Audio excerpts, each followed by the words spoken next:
સુરતમાં નકલી ઘી બનાવતી ફેક્ટરીનો એસઓજીએ પર્દાફાશ કર્યો। સચિન વિસ્તારમાંથી ઝડપાયો છે શંકાસ્પદ ઘીનો મોટો જથ્થો। ગોડાઉનમાં શંકાસ્પદ ઘીનું ચાલી રહ્યું હતું વેચાણ। એસઓજી અને પાલિકાની આરોગ્યની ટીમે સંયુક્ત કાર્યવાહી હાથ ધરી।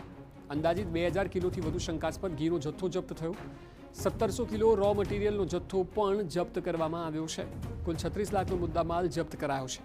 શંકાસ્પદ ઘીના વેચાણ મામલે 2 લોકોની અટકાયત કરાઈ છે। શંકાસ્પદ ઘીના નમૂના લઈને લેબમાં તપાસ માટે મોકલાયા છે। પ્રાથમિક તપાસમાં સામે આવ્યું છે કે છેલ્લા 2 વર્ષથી આ ફેક્ટરીમાં ગોરખધંધો ચાલી રહ્યો હતો અને એટલું જ નહીં, વેપારીઓ જે પ્રમાણે ડિમાન્ડ કરે તે પ્રમાણે તેમને ડુપ્લિકેટ ઘી બનાવીને આપવામાં આવતું હતું।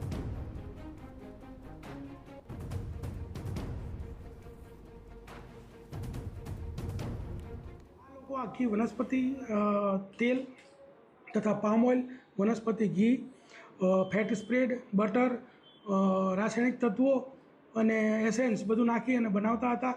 વેપારીઓ જે રીતની ડિમાન્ડ કરે એવા પ્રકારની અલગ અલગ ગુણવત્તાવાળું ઘી બનાવતા હતા અને અલગ અલગ ભાવે વેચતા હતા।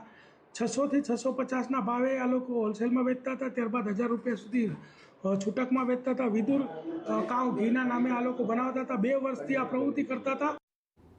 એટલે કે 1000 રૂપિયા જેટલી ઊંચી કિંમત વસૂલીને પણ લોકોને આવું ભેળસેળિયું ઘી પધરાવવામાં આવતું હતું। સમગ્ર મામલે તપાસનો ધમધમાટ હાથ ધરાયો છે અને આગળ વધુ ખુલાસા આવવાની શક્યતા છે। સુરતમાંથી શંકાસ્પદ ઘી મળી આવવા મામલે આરોગ્ય પ્રધાને નિવેદન આપ્યું। ડુપ્લિકેટ વસ્તુ બનાવતા લોકો સામે કડક કાર્યવાહી થશે તેવું તેમણે કહ્યું। ડુપ્લિકેટ પનીર, ઘી બનાવશે તેની સામે પોલીસ હવે કાર્યવાહી કરશે। ગુજરાતની અંદર તમામ શહેરોમાં સૂચના આપવામાં આવી છે। પોલીસ અને આરોગ્યની ટીમ ભવિષ્યમાં સતત આવી કાર્યવાહી ચાલુ રાખશે। ઘી પકડાયું છે, પનીર બધું જ એ પકડાઈ રહ્યું છે અને એટલા માટે જ અમારી ટીમ આરોગ્ય અને અમારી ટીમ પોલીસ સાથે મળીને એમાં ખાસ કરીને સુરત એસઓજી ખૂબ સરસ કામગીરી કરી। એ રીતે અમદાવાદ, રાજકોટ, ભાવનગર બધી જ જગ્યા પર પોલીસનો પણ અમને ખૂબ સહયોગ મળી રહ્યો।